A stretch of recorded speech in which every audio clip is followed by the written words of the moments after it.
नमस्कार दोस्तों, मैं कुलदीप कुमार आपका स्वागत करता हूं आपके अपने YouTube चैनल कुलदीप स्टडी में। आज मैं इस वीडियो में बात करने वाला हूं उसने कहा था कहानी के प्रश्न और उत्तर के बारे में। उससे पहले मैं आपको इस कहानी का बेसिक डिटेल बता देता हूं। यह कहानी चंद्रधर शर्मा गुलेरी जी के द्वारा लिखी गई है। वे अपनी इस कहानी में लहना सिंह और सूबेदारनी के प्रेम के बारे में बताते हैं कि वे कैसे मिले और कैसे उनके बीच बातचीत शुरू हुई। चलिए बिना किसी देरी किए हुए वीडियो को करते हैं शुरू।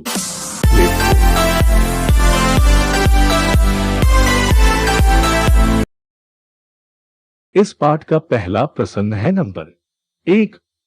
उसने कहा था कहानी कितनी भागों में बांटी हुई है? कहानी के कितने भागों में युद्ध का वर्णन है? उत्तर। उसने कहा था कहानी 5 भागों में बांटी हुई है तथा कहानी के 3 भागों में युद्ध का वर्णन है। नंबर 2। कहानी के पात्रों की एक सूची तैयार करें। उत्तर। उसने कहा था कहानी के पात्र लहना सिंह, सूबेदार हजारा सिंह, सूबेदारनी वजीरा सिंह, बुधा सिंह, कीरत सिंह, अंग्रेजी मैम, लपटन साहब महासिंह है। नंबर 3। लहना सिंह का परिचय अपने शब्दों में दे। उत्तर। लहना सिंह जमादार राइफल नंबर 77 पद पर थे जो इंग्लैंड और जर्मनी के बीच हो रहे युद्ध में इंग्लैंड की तरफ से लड़ रहे थे। लहना सिंह इस पाठ के प्रमुख पात्र है। लहना सिंह एक सच्चा प्रेमी थे क्योंकि सूबेदारनी ने लहना सिंह को वचन दिया था कि वह मेरे पति यानी सूबेदार हजारा सिंह तथा बेटे बोधा सिंह की। प्रश्न संख्या 4। पाठ से लहना और सूबेदारनी के संवादों को एकत्र करें। उत्तर। पाठ उसने कहा था से लहना सिंह और सूबेदारनी के बीच का संवाद यह है कि एक दिन अनजाने में उनकी मुलाकात दुकान पे होती है। लहना सिंह केस धोने के लिए दही तथा सूबेदारनी रसोई के लिए बरी लेने आई थी। तभी से उनके बीच बातचीत शुरू हो जाती है। लहना सिंह पूछता है तेरा घर कहाँ है, तो सूबेदारनी जवाब देती है मगरे में। सूबेदारनी फिर पूछती है तेरा घर कहाँ है, तो लहना सिंह जवाब देता है मैं माझे में। लहना सिंह पूछता है यहाँ कहाँ रहती है, तो सूबेदारनी जवाब देती है अंतरा सिंह के बैठक में, मेरे मामा वहाँ रहते हैं। फिर लहना सिंह बोलता है मैं भी अपने मामा के यहाँ रहता हूँ, उनका घर गुरु बाजार में है। फिर लहना सिंह पूछता है तेरी कुरमाई हो गई, तो सूबेदारनी धत कह के चली जाती है। महीना भर ऐसे ही चलता है। लड़का बस यही पूछता है तेरी कुरमाई हो गई, लड़की धत कहकर चली जाती थी। एक दिन फिर से लड़का पूछा तेरी कुरमाई हो गई, तो लड़की ने हंसकर जवाब दिया हाँ हो गई। बरसों बाद जब वे मिले तो उनकी शादी हो चुकी थी। युद्ध में लड़ने के लिए सूबेदारनी के पति और बेटे भी जा रहे थे और लहना सिंह भी जा रहा था। तभी उनकी मुलाकात होती है फिर से।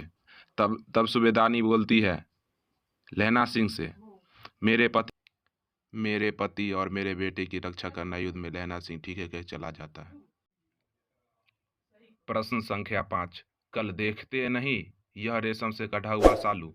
यह सुनते ही लहना सिंह की क्या प्रतिक्रिया हुई? उत्तर। कल देखते नहीं यह रेशम से कटा हुआ सालू।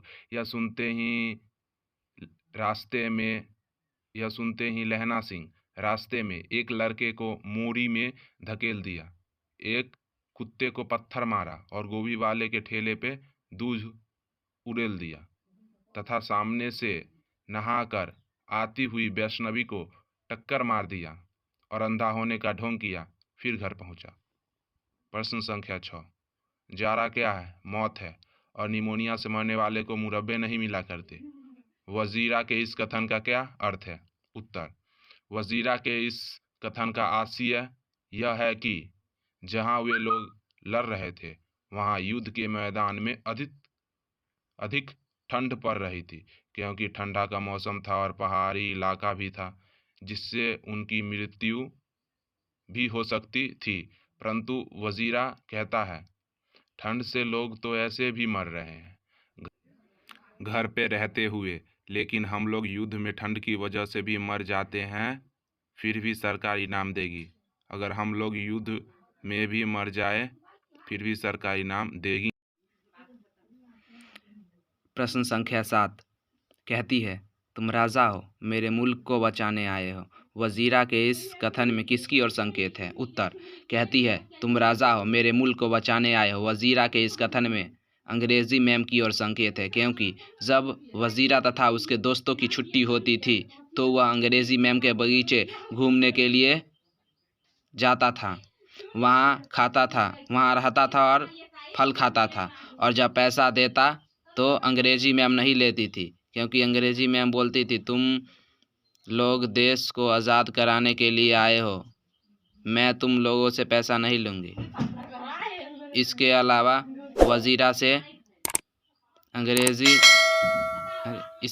वजीरा से अंग्रेजी मैम प्यार करती थी और अपने होठों से लगाना चाहती थी। बस दोस्तों, आज के वीडियो में बस इतना ही। इस वीडियो के पार्ट 2 को देखने के लिए मेरे चैनल को सब्सक्राइब करें और बेल आइकॉन प्रेस करें। फिर मिलते हैं अगली वीडियो में। Bye bye.